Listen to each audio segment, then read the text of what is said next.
চলতি মৌসুমে ডেঙ্গু আক্রান্ত হয়ে সারা দেশে একদিনে সর্বোচ্চ 12 জনের মৃত্যু। হাসপাতালে ভর্তি 740 জন, সবচেয়ে বেশি প্রাণহানি বরিশালে।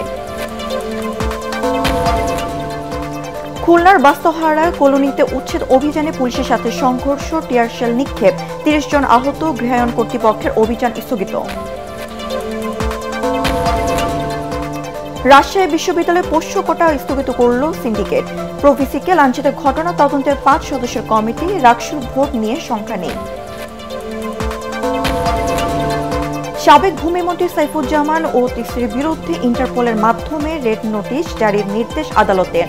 আরও 5 দেশে সম্পদের সন্ধান। এবং মহালয়ার মধ্য দিয়ে সনাতন ধর্মাবলম্বীদের শারদীয় দুর্গোৎসব শুরু। সারা দেশে মন্দিরগুলোতে দেবীর আরাধনা, বিশেষ পূজার আয়োজন।